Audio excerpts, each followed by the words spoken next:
to another episode of Straight from the Heart. I am your host, Ian Thomas. This evening in studio, we're sitting in with a cultural enthusiast, Mr. Adrian Persuader Thomas. Welcome, Mr. Thomas. Thank you very much, my good friend and my colleague. Nice having me on the program. I'm very happy to be on the program, and good evening to all your listeners. I guess your listeners are a very wide range this evening, locally, regionally, internationally, especially people in the diaspora. Good evening. Now that the Carnival is over, what are your thoughts on the 2016 Spice Mass celebrations? Well, first of all, let me inform you that I am on sabbatical leave from the Calypso business. However, I'm still an enthusiast. I follow the culture, especially Carnival. I attended many of the shows.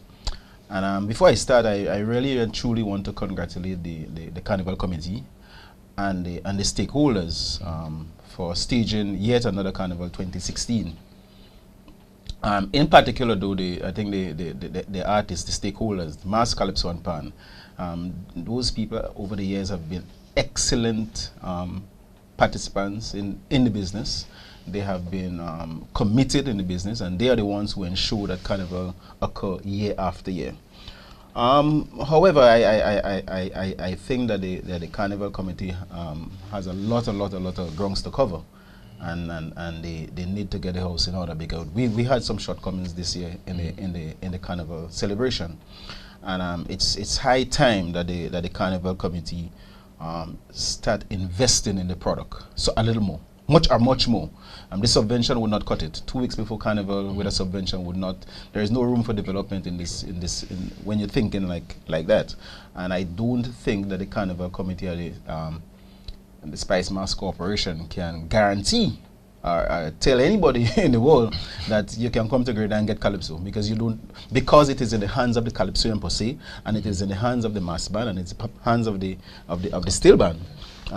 They are not in a position to guarantee anything. So unless they invest seriously in that in Mass Calypso and Pan, then at least they can put themselves in some authoritative position to say so.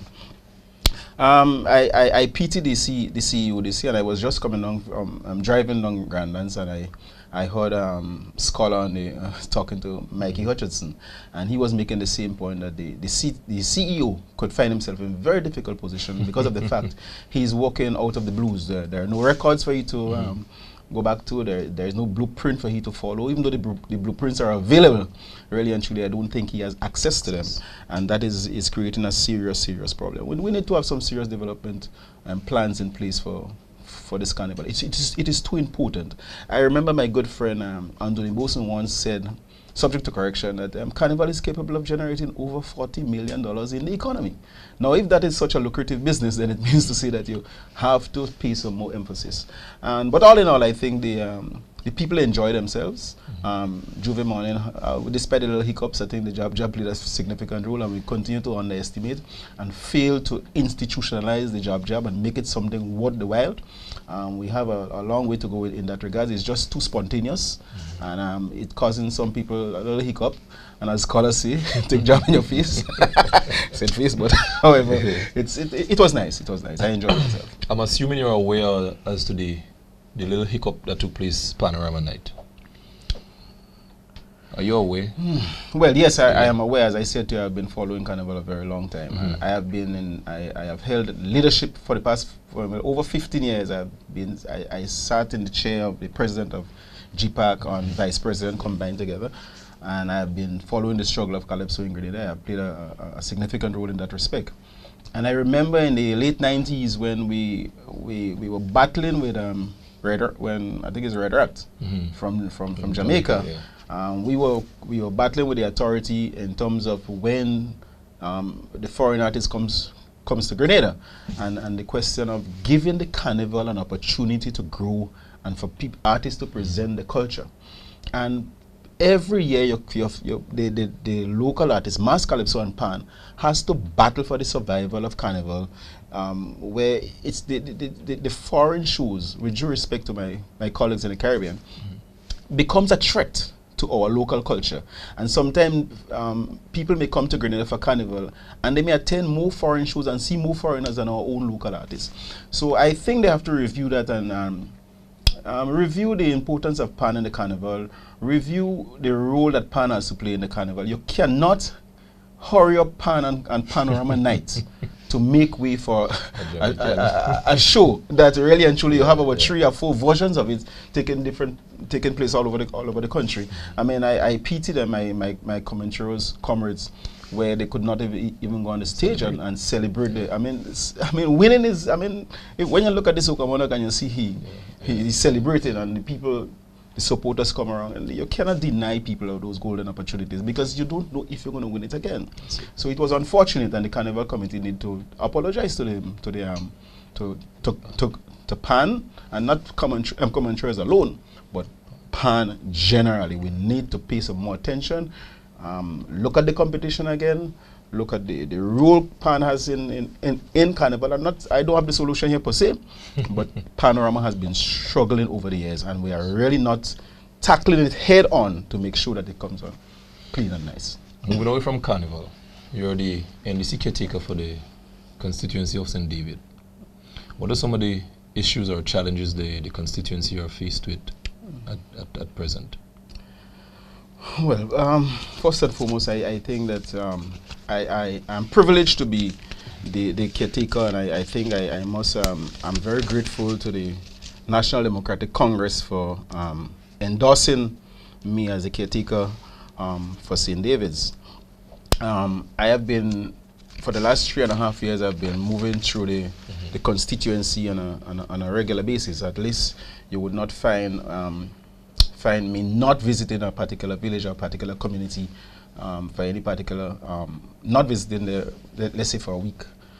Every week I make sure that I make some walkabout in the constituency. I listen to the people, I hear what they have to say. St. David have some serious problems. As a matter of fact, it has been the unforgotten, the abandoned constituency. Put it this way, it's the only parish without a tongue. We face this in itself is a challenge, because you find I think I can sit here and say that St. David's maybe have the most people commuting to St. George's and walking or looking for a walk, or the case may be, or doing some form of business. In St. David's, there's a serious problem of sanitation, and I'm saying sanitation in respect to there are a lot of houses in St. David's where people are still using pit latrine. And this is not the environment. It demands that we have clean environment today. The honest truth is, I had the opportunity to use pit latrine when I was growing up, and it's not an easy thing to manage. With this airborne disease and all kind of diseases flying all over the place, it's something that has to be properly managed. So we have a local problem with that in St. David's, and that's streaming from generally, as you can see, we have a housing problem in St. David's, and that and toiletry is one of the aspects. We also have people crying out with water supply. Yes, they may have the connection in the home, but with high unemployment, people are finding it difficult to maintain all the bills. There are a lot of houses where electricity was once upon a time. If they have it for 3-4 months in the year, they may fight to get it for Christmas time, and after that they will struggle. 2-3 months pass, they cannot pay the bills, they have to be cut off. We have the problem of some people are still using even firewood. I mean, I'm not too sure if the parliamentary representative in St. David's, I don't see him walking around, so I'm not too sure if he's aware of those situations. Well, I pass him on the Eastern Main Road umpteen times. I don't see him in the villages driving through, or the case may be. Okay. Yeah, so that is might be a little problem. There's a high unemployment situation in St. David's. The question of the women in particular. It's quite easy for a young man to walk about through the village and ask you, Mr. Thomas, can you give me a day work today? You may find very few ladies doing such. And that in itself is, you see that a lot of young women unemployed. We have a lot of young men too also. We have a question of people not being able to send their children to school for the entire 5 days because meals become a problem. We have the question of school books, children going to school with empty bag, or maybe 1 or 2 exercises in the bag, the school books is becoming an issue, and I want to assure Grenadians that this is one of the projects or the policies that the National Democratic Congress will be coming with. The free school books has to come back. It is too critical, it is too important for children to grow up, become man and woman, and don't have a proper education. We want to guarantee that everybody has an education. They can read and they can write. This, as at the end of the game, education is liberation. But I want to interject here. If every Grenadian is a taxpayer, every Grenadian should be entitled to some sort of benefit. So going to the free school books, I believe it should be across the board. Tom should be able to receive free school books, Dick, Jenny, and Jane. As long as you're paying tax, it's a form of reward for your tax dollar. Well, you see, I even go further than that, because I'm not looking at free school books as being given to individual as a privilege. You were talking about Grenada and the development of country. So you having 2 or 3 children and you don't want to send them to school, I cannot say it's your business. It is the country's business. It is the responsibility of the state to ensure that the human resources are properly qualified and they are ready to help in the developmental process. You as a father may not be interested in that, but the country, if your children is not properly educated, it is not your responsibility to build more prison. It is not your responsibility to build more pink houses. It is not your responsibility to take care of them when they are sick within hospitals. So by taking the responsibility of the state to ensure that the human resources is properly developed, you cannot leave that in the hands of individuals. I totally agree. Yeah. Moving on. Before you go to one of the problems we haven't seen is also is the question of the cost of living. Yeah. We have to tackle the cost of living in this country, and St. David's is feeling it. I mean, I go to the supermarket. Sometimes I go just to buy a soft drink. Just if I realize the supermarket is busy, I make a pass inside there. I pick up a beer. I pick up a snack or some kind of thing, and I put my eyes in the people's basket. And when you look in the basket, really and truly, you know that things are hard. You know that things are tough. It is difficult for people. I look at the parcels of meat they are taking, the milk, the can of milk, people buying a pound of sugar, people buying a small slab of cheese. When you know in their household is 5 or 6 people and that cheese ain't going anywhere. So it's a reflection of the hard economic toughness of the economy we are facing under the new National Party. How do you propose to rectify the current situation? Well, we have been, the National Democratic Congress, we have been working on a document, policy statement, which we can put out and we can encourage the people to really look at. Within that document, we'll be tackling a lot of these issues in terms of unemployment, housing, agriculture, tourism, you name it. We will be addressing every pertinent issue that will take our country forward.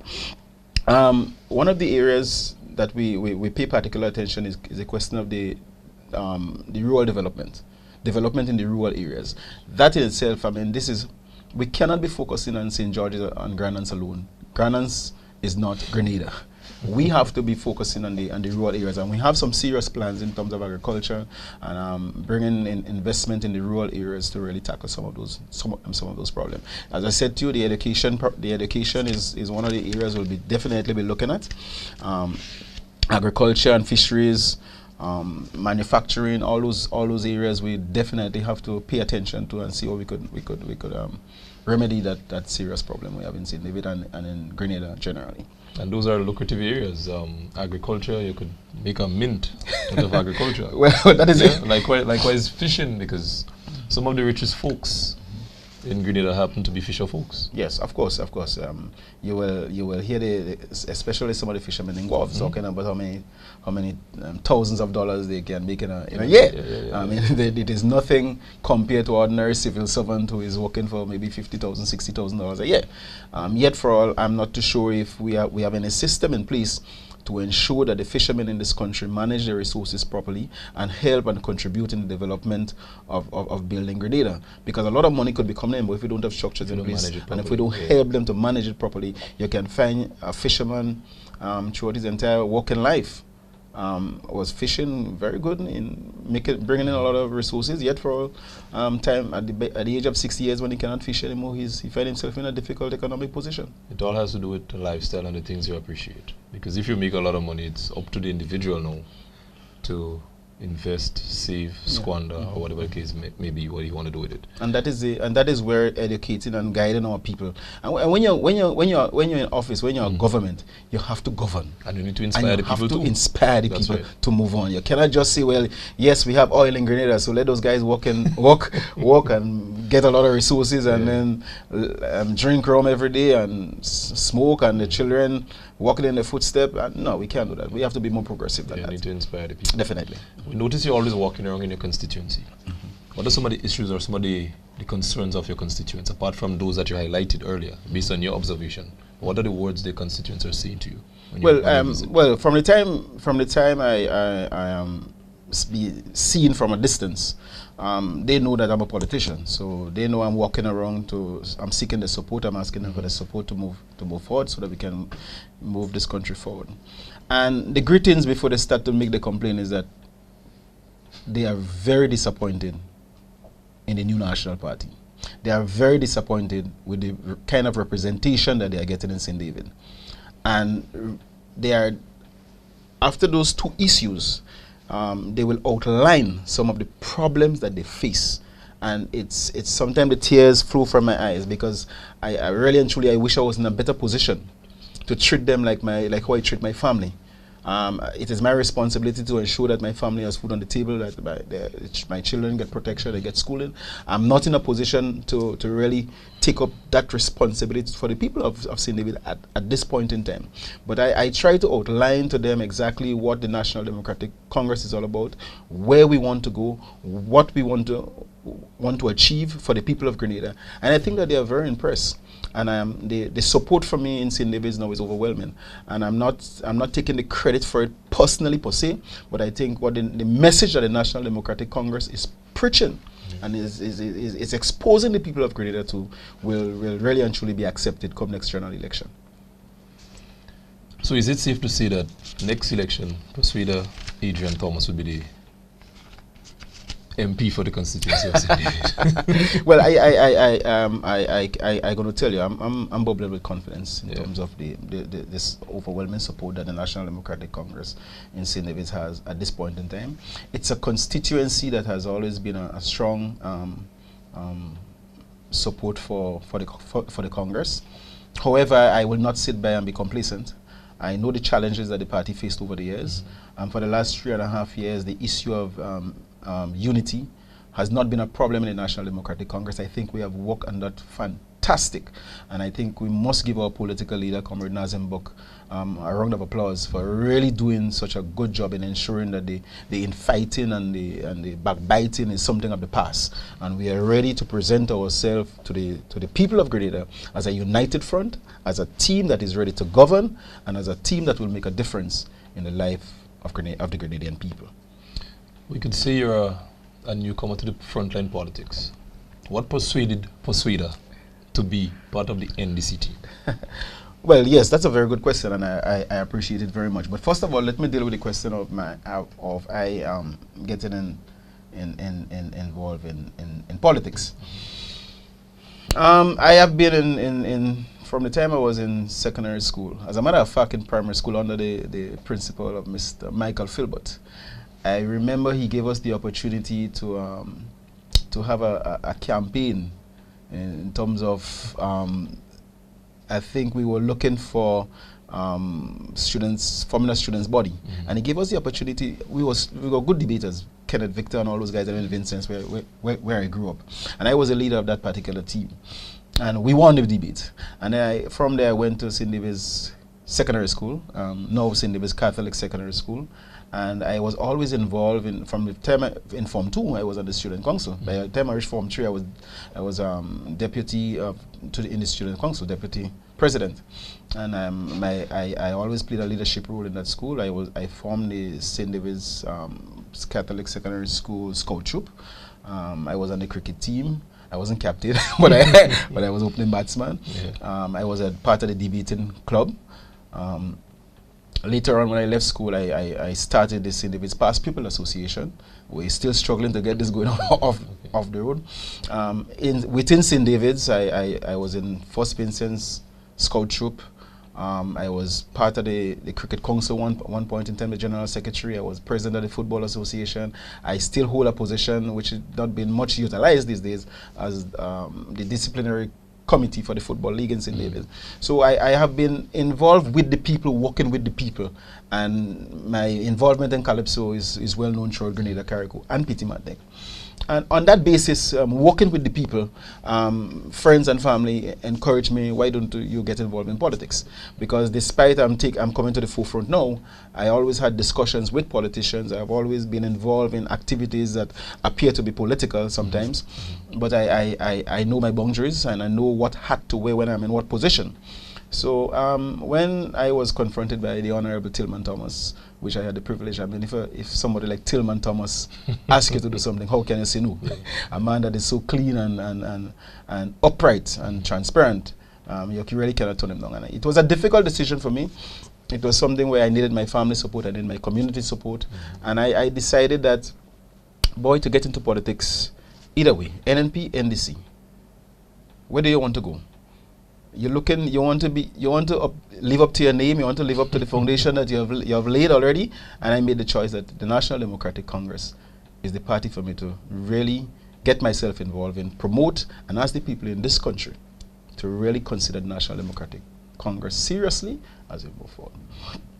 What's so different about the two parties, the NNP and the NDC? What is so different? Because viewers might want to know, yes. Some of the folks who might want to know, what is the difference in it? Well, to me, right? I did a Calypso one year. Two different politicians sitting in the parliament, and I was comparing Tillman Thomas and Dr. Kate Mitchell. And really and truly, when you look at the two parties and the way that they govern Grenada, not forget the personal aspect of it, but the way the country is being governed, I see serious lackadaisical attitude in the NNP. I see more seriousness in the National Democratic Congress. I see respect for institution in the National Democratic Congress that I see in the NNP. I see a better managed economy where there is always an appearance of corruption in the NNP. There is always an appearance of vulgarity, disrespect in terms of how the leadership react to ordinary people. I see then there's an appearance of those things happening. I must say that I see, with due respect, very decent people in the National Democratic Congress. I mean, I don't have to call names here, but too many rumors are being spread about the NNP and the way of behaving, the way of governing the country. Too many. Sometimes the tongue slip too often. And like I recently I was listening to a clip where the Prime Minister mixed up the word respect and corrupt. Something of that nature, and those things you see all those little things happening, and really and truly, I don't think the new National Party really and truly serious about governing the country and moving forward. For you to be in government for 20 years and Grenada find itself in this, or going on to 20 years, and Grenada find itself in this difficult situation, something has to be wrong with your style of governing, and you're going to need to change that and revise that. But the evidence are there. The people of Grenada apparently, I'm just throwing it out, plain devil's advocate, the people of Grenada have somewhat embraced everything that you highlighted, the negatives you highlighted about the National Party. And for some reason they shun away from the NDC's principles. What are your views on the decision-making powers of the people of Grenada, Carriacou, and Petit Martinique? Well, you see, we need to think a little more into politics, and we need to think a little more. According to my good political leader, he always uses the term, let us think of the next generation rather than the next election. This has been NNP style of politics, thinking of the next. Every move they make is to think about the next election, and that would not bring your country forward. Despite what some of my colleagues will say to me on the other side, well, boy, that's how you want. If you want to win the election, you got to do what it takes to win the election. Well, no, I'm not going on the road. Winning the election is not the big issue. The issue is bringing Grenada forward. I can do the worst thing to win the election. But if I do not know how to govern, I'm wasting time. So if I know how to win the election, but I do not know how to govern, get out of this. And that is my philosophy. That is the direction I want to go. This is the direction I think is best for Grenada. And I think the National Democratic Congress offer the best solution for this country. They have the means, they know exactly what to do to govern, and we can move Grenada forward. Now, you're the spokesperson for your party on agriculture. Labour too? Only agriculture? Agriculture. Because I'm throwing in Labour because I know you worked in the Labour department for quite a while. Yes, But now you're the spokesperson for the party on agriculture. Care to share some insight as to the current state of the sector with the viewers? Well, one of the things that we have come to the conclusion with is that the new National Party really and truly doesn't have any vision for agriculture. I don't think they're interested in agriculture as a very important sector that can move this country forward. On the contrary, we are on the other side. We love agriculture, we believe in agriculture, and we know definitely for a fact this is the industry that will set the pace for this country. How do we intend to do that? First and foremost, we within the policy statement that we are developing, agriculture plays a prominent role. One of the areas we'll be looking at is the question of increasing production. And if you increase production, so one may say we don't need to increase production of mangoes in Grenada. We have too much mangoes. Or one may say we don't need to increase nutmeg. We have too much nutmeg. But we got to think outside of the box. We got to think about processing. We got to think about exporting, and we got to think about manufacturing. Now, all those areas I've outlined there will bring significant employment to the young people in this country. And agriculture cannot be considered as just the primary aspect of it. There are other important aspects of agriculture. We have marketing to deal with. A lot of people can get employed there. Science and technology can be applied in every aspect of it. We have the manufacturing and processing. We have packaging. We have marketing. I mean, you name it. So we have to explore all those possibilities and make sure that we stop export just fresh produce. Not stop, but reduce on it and export processed produce and value-added products. Our farmers in this country are not they can exploit the situation much better than they are doing now. Nutmeg has been exported out of Grenada in cocos bag since in the 1940s. Why are we still exporting nutmeg in cocos bag? Yeah. We have to ensure that it's time to export nutmeg in value-added form, minute form, where we can reach directly the consumer, rather than reaching some middleman in Europe, where he makes the bulk of the profit and the farmers get peanuts.